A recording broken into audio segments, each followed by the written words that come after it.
Hello viewers, আসসালামু আলাইকুম। So আমরা চলে আসলাম কাকু শাহি হালিমে। এটা অনেক বেশি অথেন্টিক একটা হালিম, খুবই ভাইরাল। সো আমি আর আলী চলে আসলাম এখানে, বাসায় কেউ নেই। সো ভাবলাম দুই ভাই বোনে একটু হালিম খাই। তো এই যে এখানে চলে এসেছি অলরেডি হালিম আর পরোটা নিয়ে যাচ্ছিলাম। এর ভিতরে কি হলো দেখুন।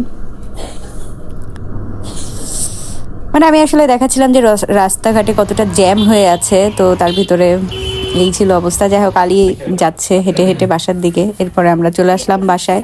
অ্যান্ড দেন এই সেই অথেন্টিক হালিম অ্যান্ড পরোটাটা এত বড়। আমি আলীকে বলছিলাম যে আলী, পরোটা মাত্র দুইটা নি, দুইজনে দুইটা খেতে পারবো না। ও বলে না না, দুইটা দুইটা চারটা নিতে পারবো। আমরা বললাম ওকে ফাইন। এবার দেখি প্লেটের থেকে পরোটা বড় হয়ে গেছে। তো যাই হোক, আমরা দুইজনে নিয়ে নিলাম, নিয়ে তারপরে খাওয়া শুরু করলাম। কি যে মজা! তো আমি আসলে খাওয়ার আগে একটু পানি খেয়ে নিই। তো যাই হোক, অনেক অনেক অনেক মজা লাগলো। এত মজা, খাবারটা আমার জিহ্বার ভিতরে ব্লাস্ট হয়ে গিয়েছে। যাই হোক, আসলে যদিও এভাবে খাওয়াটা ভালো লাগতেছে না, কারণ আমি কাউকে মিস করছি, বাসায় কেউ নাই, আমি আর আলী আছি। সো আমি আর আলী একটু খাওয়া দাওয়া করলাম।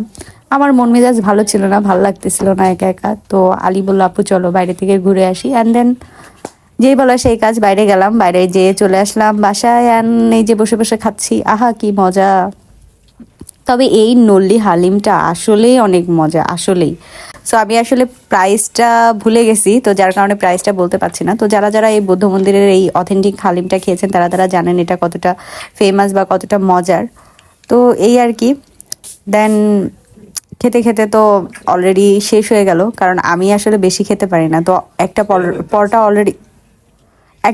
অলরেডি আছে, আর একটা পরোটা আমি খেয়ে ফেলছি। আমি ভয়েস দিতেছি, আমার হাজব্যান্ড এটার ভিতরে বলতেছে এটা কই থেকে নিয়ে আসে, এটা কোনো কথা? যাই হোক, আমার খাওয়া শেষ হয়ে গেছে, আমি আর খেতে পারিনি। সো এই যে নলি থেকে কি মশলাটা বের হলো, কি কি সুস্বাদু, কি মজা! তো অনেক ভালো লাগলো এই আর কি। যাই হোক, সবাই ভালো থাকবেন, সুস্থ থাকবেন, আল্লাহ হাফেজ। আর ভিডিওটা যদি ভালো লেগে থাকে তাহলে অবশ্যই সাবস্ক্রাইব করবেন। Thanks for watching this video.